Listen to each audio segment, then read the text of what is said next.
Bonjour à toutes et à tous et bienvenue à tous les supporters du Real Madrid, du FC Barcelone et fans de football espagnol en général. J'espère que tout le monde va bien. Aujourd'hui, on se retrouve pour parler de l'avant-match de la finale de Supercoupe d'Espagne qui aura lieu ce dimanche à 20h en Arabie Saoudite pour le deuxième classico de la saison entre le Real et le Barça. Le premier, pour rappel, avait été remporté 2-1 au forceps par le Real Madrid sur la pelouse du Barça en Liga. Doublé de Jude Bellingham après que le Barça ait globalement dominé la rencontre devant son public, avait asphyxié le Real Madrid qui n'était ni solide derrière, ni efficace devant, ni très créatif en tout cas dans ce match-là, jusqu'à ce que Jude Bellingham sorte un petit peu de nulle part, plante un doublé impressionnant et que le Real Madrid reparte avec les 3 points et le sum de Xavi dans ses valises. Aujourd'hui, on a quand même deux équipes qui ont une dynamique totalement différente entre le Real Madrid qui est en surconfiance, qui n'a perdu qu'un match toute compétition confondue cette saison, c'était contre l'Atlético Madrid 3-1 en Liga, un Real Madrid qui roule en tout cas sur tout le monde, qui 109 de référence, possède une attaque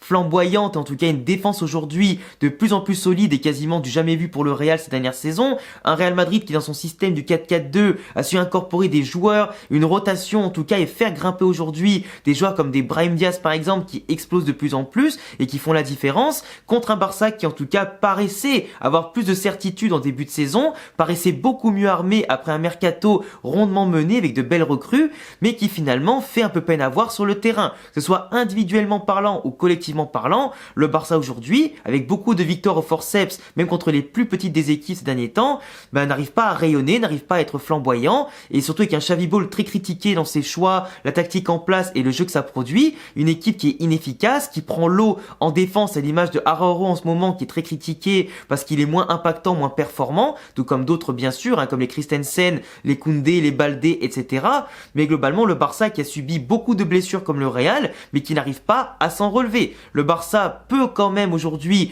faire en sorte de sauver un peu sa saison avec un petit titre comme la Supercoupe d'Espagne, tout comme le Real aussi peut sauver le trophée dimanche pour sauver déjà sa saison, mais même si c'est un petit trophée, ça reste un trophée, et encore plus quand c'est la Supercoupe d'Espagne, où d'ailleurs dans le petit palmarès, aujourd'hui on a quand même 14 victoires côté Barça et 12 côté Real Madrid, qui aurait pu l'an dernier égaliser à 13-13 avec le Barça, mais on a perdu l'an dernier. Donc le Barça sait déjà ce que c'est à court terme de remporter une finale de Supercoupe contre le Real, où il nous avait vraiment atomisé l'an dernier. Cette année, pour le Real, pour revenir au moins à un trophée 2 au palmarès, et pourquoi pas espérer un jour les dépasser et les rattraper un jour aussi peut-être en Copa del Rey, même si c'est encore très loin. Globalement, le Real doit prendre sa revanche sur l'an dernier, avec un groupe qui est plus solidaire que jamais, meilleur que jamais, et globalement, je vous le dis, sur quasiment tous les levels en ce moment, est supérieur. C'est une finale, c'est un classico, ça ne se joue pas, ça se gagne, il faut aller au bout. Tu vois, je parle beaucoup, etc., mais parce que tu vois, cette Supercoupe d'Espagne, c'est quand même un signal envoyé à la concurrence. Tu gagnes ce trophée dès janvier,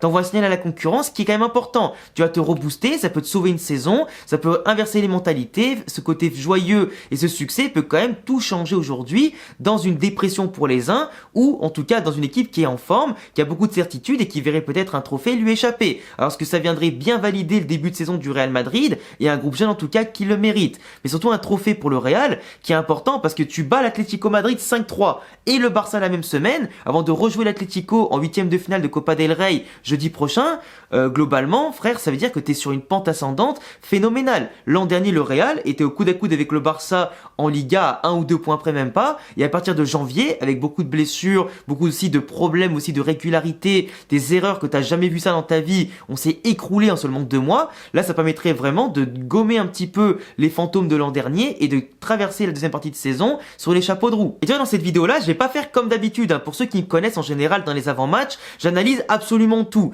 Toutes les statistiques, les centres, les passes, les tirs, les zones de jeu, zones d'activité. J'analyse tous les petits détails, en tout cas, que tu peux avoir dans n'importe quelle, en général, grosse analyse footballistique. Sauf que là, aujourd'hui, c'est un classico. C'est un classico et pour moi, dans ce match spécial, t'auras beau comparer la forme du moment du Real Madrid et celle du Barça, en voyant clairement que le Real est supérieur dans tous les aspects du jeu que le Barça, mais globalement, ça veut pas dire que le Real va remporter ce match. On connaît les classicos, même si le Real, historiquement, a remporté plus de classicos que le Barça, a remporté plus de titres que le Barça, Aujourd'hui, c'est des confrontations qui ne veulent rien dire, où la logique sportive est totalement dépassée, où même si une équipe peut être en sous-forme, elle peut surperformer le match d'après contre cette équipe-là, qui elle surperforme et d'un seul coup perdre ses moyens. On a deux footballs totalement opposés. On sait qu'Ancelotti contre le Barça, il a un peu de mal, dans le sens où il va toujours avoir une tactique un peu, je vais pas dire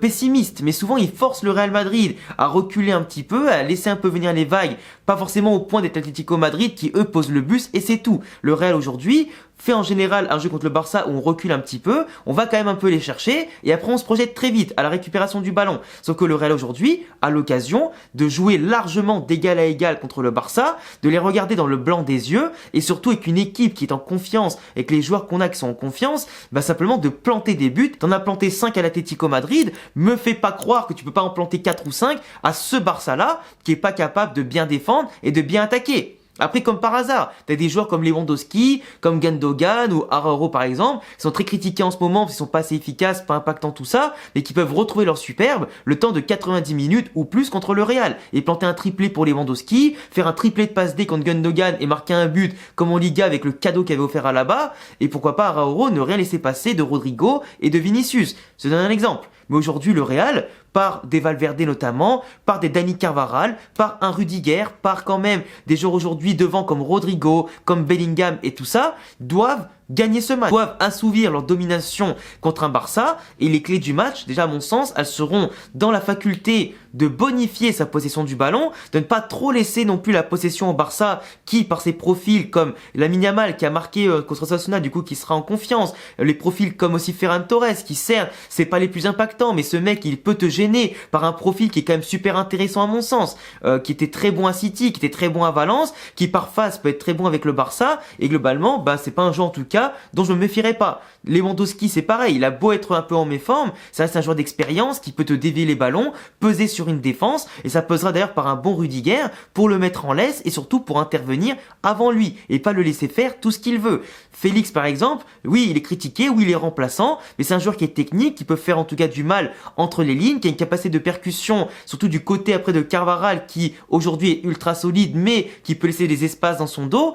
il peut faire très mal Félix et même sur un centre ou quoi, ça peut arriver. Le Barça avec un milieu de terrain Pedri, De Jong et Gundogan peut te faire courir, peut avoir une maîtrise de la balle qui est intéressante. Et toi, pour le reposer ça, bien sûr, tu as Kroos, tu as Modric, tu as Valverde, tu as Tchouaméni pour courir beaucoup plus qu'eux et aussi pour leur contester la possession. Ça, c'est pas interdit. Après, le Barça, là où c'est leur problème par rapport au Real, c'est qu'ils ont un milieu de terrain peut-être avec trop de profils similaires comparé au Real Madrid qui, eux, sont beaucoup plus athlétiques, sont beaucoup plus techniques dans leur ensemble et sont beaucoup plus partagés, où tu peux avoir plusieurs styles de jeu, là où le Barça, en général, est fixé sur un style de jeu qu'ils ont du mal à bousculer, qu'ils ont du mal à renouveler, qu'ils ont du mal à faire exploser ou diversifier. Le Real Madrid aujourd'hui est quand même plus polyvalent, moins prévisible que le Barça, où là tu auras du coup des schémas de jeu pour les voir venir, pour les contrer, les asphyxier, et en plus aujourd'hui, physiquement parlant, le Real Madrid, plus le match va avancer, plus ils seront meilleurs que le Barça. Le Barça qui sera certes privé de joueurs comme les Cancelo, etc., ou Rafinha qui s'est blessé contre Osasuna,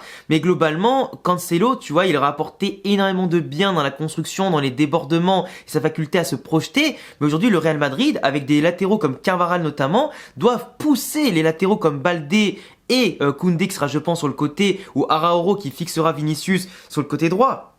les pousser à reculer un maximum, mettre la pression sur le trio du milieu de terrain et essayer, avec les mouvements de Rodrigo, de Bellingham, de perturber l'arrière-garde du Barça. Aujourd'hui, le 11 du Real, j'espère que ce sera Lounine no cage ce dimanche, parce que Kepa me fait extrêmement peur avec sa sortie contre l'Atlético Madrid qui était catastrophique, il manquerait plus que ça. À droite, on aura bien sûr Carvajal, Nacho, Rudiger dans l'axe en tout cas, en espérant que Nacho se mette à la hauteur de Rudiger pour avoir une défense impénétrable et qu'il fasse pas quelques boulettes comme ça lui arrive de faire, comme sur le corner avec contre Hermoso l'autre jour, ou simplement comme il fait en ce moment dans toutes les compétitions. À gauche, Ferland Mendy qui sera sûrement reconduit, à moins que, et je dis bien à moins que, Camavinga joue arrière gauche comme de base je l'avais pressenti contre l'Atlético Madrid. Finalement il était rentré en tant qu'arrière gauche mais pas titulaire. Donc pourquoi pas, même si Mendy a marqué contre l'Atlético Madrid, que Camavinga commence arrière gauche pour sécuriser un peu plus, apporter plus de technique à la sortie du ballon, de qualité offensive aussi qu'un Ferland Mendy. C'est possible. Et apporter plus de projection également quand il a le ballon. Et franchement, Camavinga arrière gauche contre le Barça pour tenir Lamine Yamal par exemple et se projeter etc.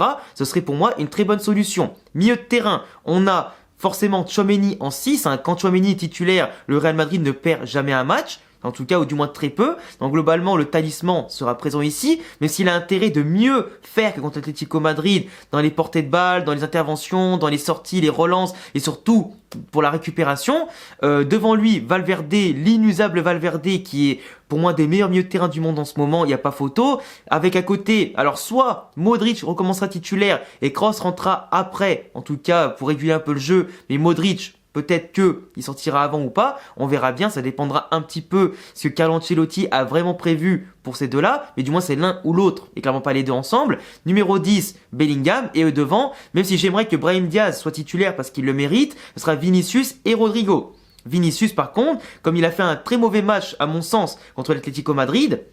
là ici, il a l'occasion de briller contre un adversaire en général contre lequel il peut se mettre en évidence, qu'il y aura beaucoup d'espace, il y aura beaucoup d'occasions d'exprimer sa vitesse. C'est pas contre une équipe qui joue très resserrée avec 5 défenseurs, qui pose le bus et tout ça. Là, s'il veut montrer qu'il est de retour en forme, c'est aujourd'hui en battant Araújo qui le tient souvent assez bien et surtout en faisant la différence dès qu'il en aura l'occasion. Aujourd'hui, c'est interdit de rater les occasions, tout comme pour Rodrigo qui marque peu en général contre le Barça et qui doit aujourd'hui montrer que ça y est, son ascension est programmée, qu'elle est vraiment plus que lancée et que en plus pour un match qui compte, là en général tu vois souvent Rodrigo, il faut qu'il continue de marquer et d'engranger des points et de l'expérience. Après il faudra voir si on verra des Brahim, des Rossellou, des Arda Güler rentrer, ça dépendra forcément de la physionomie du match. Moi ce que j'espère c'est surtout un match où il n'y aura pas de polémique sur des pénaltys, sur des buts à refuser, à valider, qu'il n'y aura pas de problème d'arbitrage, que en tout cas il n'y aura pas d'arbitre qui laissera trop jouer, qui sifflera tout pour l'un, rien pour l'autre, etc. Moi ce que je veux c'est un match clean, entre deux belles équipes, même si le Barça est en plein doute et honnêtement c'est le moment de les assassiner dans leurs doutes et globalement le Real Madrid si ils sont aussi solides qu'en ce moment et aussi efficaces, le Barça pour moi devrait pas causer problème. Mais pour moi le truc c'est que le Barça en finale comme je le répète, c'est souvent se sublimer contre le Real, c'est créer du jeu qui mettra à mal les points forts en tout cas du Real Madrid et surtout leurs points faibles. Donc globalement, à voir qui aura le plus la possession, qui aura le plus d'énergie physique malgré la prolongation jouée par le Real Madrid contre l'Atlético par rapport au Barça qui était plus tranquille contre Osasuna, en ayant plus le ballon, en n'ayant pas de prolongation, tout ça, on verra bien. Mais la fraîcheur physique sera importante, la qualité technique des joueurs qui se chieront ou pas dessus sera aussi importante. Et puis après, tactiquement parlant, je pense qu'aujourd'hui le Real est quand même beaucoup plus en place que le Barça.